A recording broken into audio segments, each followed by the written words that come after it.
Here's the story from the Post-Millennial. Tim Pool announces plan to sue Kamala Harris campaign for defamation, because even though I'm literally sitting here and I'm going to tell you all about it, we always source our stories. Libby, do you know about this source? Have you heard of it before? Not only have I heard about this source, but I wrote this story. Indeed. Wow, that's incredible. So we'll cut to the chase. I tweeted I've engaged legal counsel. We are preparing to take action. More to come. There's a lot that I cannot discuss for obvious reasons. And I will stress that in most circumstances, and basically in all of them, where you've heard me discuss our legal challenges, legal issues, our lawsuits, we never discuss details. However, this story is largely political. It is a massively viral video from Kamala HQ that has 11.5 million views. So this wasn't one of their passive posts. This is one of their, I should just say it's a very large post. The Harris campaign posted, Trump operatives say their Project 2025 plan is to give Trump total unchecked legal power so they can jail and execute those who don't support Trump if he wins. They have since scrubbed this video from YouTube. So I'm just going to come out right and say, I am not a Trump operative. I have never received any money from Trump, Trump's associates, or anything to do with Donald Trump. This company has received zero investment. This company is built from the ground up from my personal savings at first, then sponsorship revenue, which came from various companies like, gold companies and things like that, but largely programmatic ads that I don't even know what they are. So when these videos appear on YouTube, YouTube runs ads. I don't know what they are. Using that money to invest, I have received no money from anybody. I have nothing to do with Project 2025. I have zero association at all with anybody, anything to do with this. And the closest thing is they've appeared on the show at some point. And but in any way having to do with Project 2025 is absurd and not true. I have never called for total unchecked legal power for anyone. In fact, I've argued against it. And I oppose the death penalty in all circumstances and have routinely argued on this show the death penalty is wrong. And I do not trust the government to decide who gets to live and die. To make the claim that I am calling for that is shockingly insane. I do not believe there is a more extreme thing you could say about a person that other than to indicate they were calling for the genocide of political factions in a country that refuse to support a presidential candidate should he win. And for this, we are suing we are pursuing this legal action. So there's a lot more we can talk about, I suppose, in this. Laura Loomer was also in the show. One interesting thing I can say, Laura Loomer at the end of this clip, it's a show, I believe it's from June 1st. Let me play a little bit for you and you can hear the context and then I can explain what the full show actually was discussing. Should Democrats be in jail? No question. When Donald Trump gets elected, should he start locking them up? No question. Should there be lists of Democrats that need to go to jail? 100%. And the reason for that is they've committed crimes. We need to make sure that when Donald Trump wins, we've got an attorney general, a deputy attorney general, a head of the CIA and the FBI. Kash Patel would be fantastic. We can have attorney general. There's some names floating around. And then they can start having their investigators and the feds issuing subpoenas, pulling up evidence, and with real evidence, bring them to judges for warrants. Then these people can spend three years of their lives fighting tooth and nail for the crime against the government for crimes they committed, and we can prove. Yeah. And the reason why we put them on trial is that we can show the whole world we will uncover what you've done. We will make sure everyone knows, and you will be held accountable for it. Not just jail, they should get the death penalty. We actually used to have the punishment for treason in this country. And then the show ends. And I'll tell you why. It's because we do not allow calls for violence on this show, allusions to violence. We do not call for the death penalty on this show. That is not allowed. The show is in its full on Rumble, iTunes, Spotify, and all other podcast platforms. It wasn't scrubbed because any of us were concerned about. I don't know what they're trying to imply by saying we scrubbed it, but I'll give you the context. This is about Sean Davis of The Federalist, who said he wants to see lists of Democrats that will be arrested when Trump wins. The point I'm making, as you can hear, but they've excluded the context in the before this minute-long clip, is I said, make sure that there's evidence, real evidence. The point was this. Sean Davis said he wanted to see a list of Democrats who Trump was going to arrest. Later on, we even had Steve Bannon say there need to be arrests of 10 high-ranking Democrats who have committed crimes. My point is this. If you are going to say that there are going to be arrests of Democrats, you need to have real evidence and warrants and investigations and prove those crimes. That was the context of this. I oppose the death penalty. Later on in the show, as the show continues, which they could have chosen to show if they wanted to, I say there's not even treason here. It's seditious conspiracy at worst. These are people who are trying to subvert government for personal gain or benefit. They're not aiding enemies of this country. And that's the context of what we were talking about. Now, as I stated, normally I don't talk about our legal issues, but this is, look, I'll just tell you, like, I'm hanging out with family over Labor Day weekend, and all of a sudden my phone's blowing up with family members freaking out. People are freaking out over this, and I'm getting messages and all that stuff. Because to argue that and this is an important distinction, I never said anything about death penalty or treason. I oppose all of those things. And Laura Loomer, again, interesting, never actually called for anyone to arrest or jail anyone, which is interesting. We're two totally different people. We don't work together. She's appeared on the show as a guest. So this claim is that they are accusing me in this clip of saying that Trump should commit what is tantamount to genocide, that should he win, people who won't support him should get executed. And that is absolutely, absolutely insane. And I don't think there's anything worse you could accuse a person of doing. To me, this is actually a sign of Kamala Harris's campaign desperation. Leaving aside, I understand why you would be outraged. I mean, for them to have shared this about you, for it to have been seen by 11.5 million people. And that's not including reposts and shares from their account, which we can't track. But this is, to me, is a calculated attempt that they have clearly made to try and make Project 2025 their focal point of attack on Trump. And so you said this occurred when? In June 1st. I believe the show was from June 1st. So June 1st. So they have had this, I really believe, for months, and they decided, as the polls have started to slip and as Kamala Harris's sugar high has begun to diminish, I just look at this purely from a strategy perspective.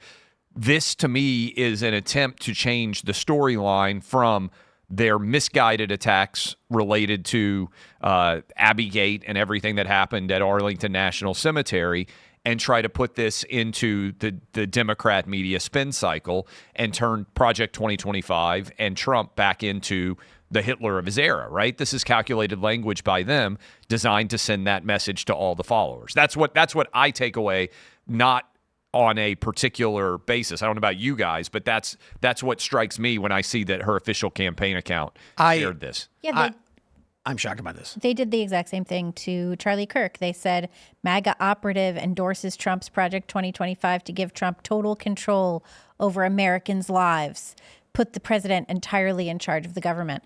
And that's not what Charlie Kirk was saying at all. He wasn't, doing that. And Trump also has said that he's not affiliated with Project 2025. I was on the show one night with a Project 2025 person who's no longer with the project, with Heritage Foundation, who said unequivocally that it was not a Trump project, that it was not part of that. They'd been working on this for years. It coincided with Trump's campaign, but it's not the same thing.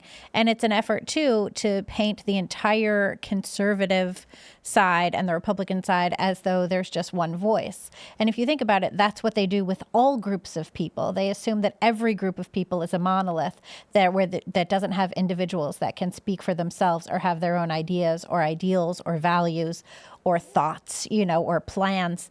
And I think that that's one of the most dangerous things about the Democratic left today, is that they assume people who have similarities that they identify, similar identifiers, should all be shuffled into affinity groups and not be really permitted to have their own thoughts. Right. I think so much of it is fear mongering, right? I mean, all of this is to make it look like this show is an extremist outlet, and that if you listen to anything from it, if anyone references this show, that they are actually supporting very extreme calls for violence, which is inherently not true. I mean, we've already talked about that. And I think so much of the Democratic left in America relies on fear and compliance. They don't want anyone to check where any clips are coming from. They want people like Charlie Kirk or Tim to be these, shadowy figures who, if you reference them, actually that's a signal that you're, deranged and no one should trust you. And I think that is very, very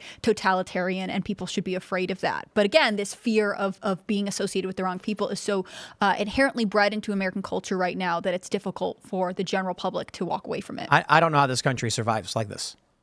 We've got a bunch of stories, but for the past 10 years there has not been reality in this country. And what I mean to say is that certainly I think there's objective reality. I think things are true, and I think we can prove them beyond a reasonable doubt. I would argue that the corporate press has been lying about the majority of political circumstances.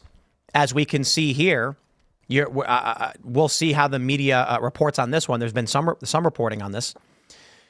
But since Trump started running in the first place, there has not been real news. It has been fractured. There have been corporate news outlets that lie and manipulate, and we can definitively prove that they do. So with this, look, it's personal, okay?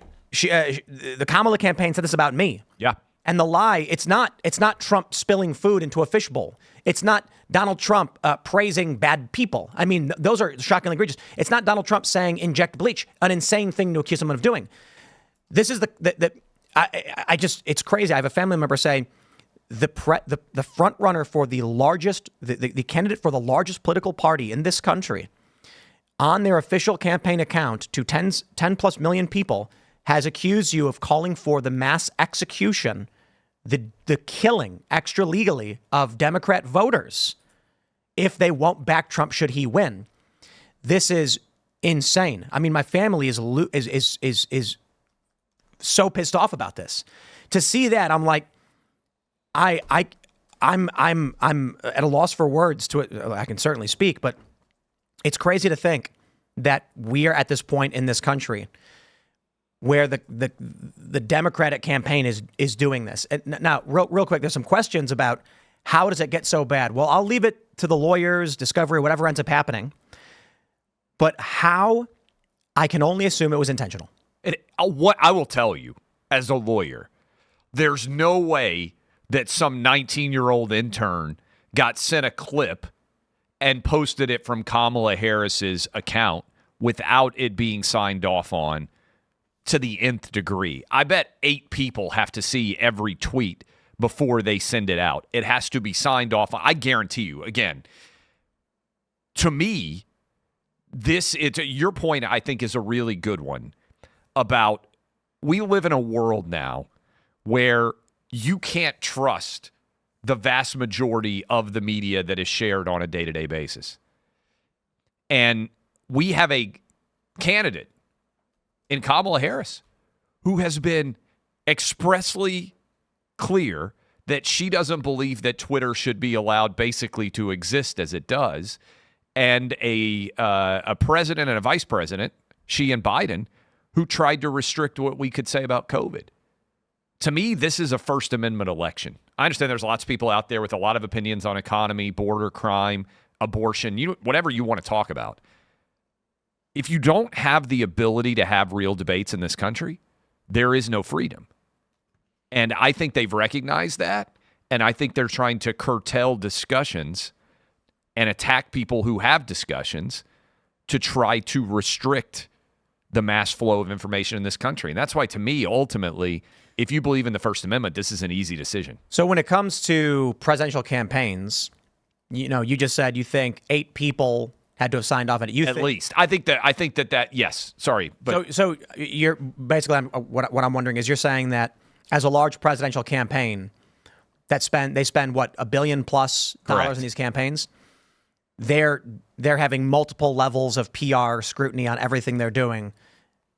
With something like this, in your view, they signed off on that intentionally. Yes, and I think they have 15 videos like this that they have prepared over the next 2 months on a calculated basis to try to take control of the narrative news cycle. And again, to me, it's significant that you said it in June or whatever the date is. And it's now. Yeah, that's interesting. They have had this video for some time, and I think they have. I bet they have 10 of them. I swear they had posted it once before. Maybe I'm totally off on that, but I remember. I mean, it was like that night was kind of a big deal because we don't pull the show that often, and whatever. And I thought I had seen it on X before. Maybe it wasn't Kamala's official account. No, Destiny had posted it. Maybe it was Destiny, but it's not that this wasn't. This is a clip they either saw live, hi Kamala Harris's campaign, or, they saw it on X previously and clipped it knowing that they wanted to hold on to this. Because I think you're right. I think especially after the DNC dip, she didn't really gain any more momentum for that. There is this honeymoon period that has really closed on her. And now instead of having to give policies. They're trying to stick to Trump is the enemy at all costs. Anyone who talks about Trump positively is actually promoting discord in America, and you must fear them and resist them at all costs. Well, it keeps her from having to be an actual candidate. The other thing, too, that you have to remember about Kamala's campaign is that they have over 175 digital staffers, right, who are online all the time, specifically looking for ways to attack Trump. So, you know, they've been doing this for a while. This is part of their game plan. It's probably their only game plan. She can't sit for interviews effectively. That interview last week was a disaster. She spoke for, I think, 18 minutes, and the airtime was over 40 minutes on CNN. A lot of it was repeats. I mean, it was ridiculous. She won't take a press conference. She will barely talk to reporters. Every time she does, there's some kind of gaffe. And when she releases any kind of policy proposal, it's either stolen directly from Trump or some kind of weird socialist economic plan that will lead to starvation and famine. So they don't have any plans other than to attack not just Trump, but Trump's voters. Mm-hmm. And I think what's really important about that, too, is it shows you just what she thinks and what her campaign thinks and what this Democratic machine thinks of your average American who's just walking around living their lives, you know, looking for the right person to vote for who they think should leave the country. And they don't have anything to say to those people. They hate those people. Thanks for checking out this clip from Timcast IRL. Make sure to watch the show live Monday through Friday at 8 p.m. Subscribe to this channel, and we will see you all there.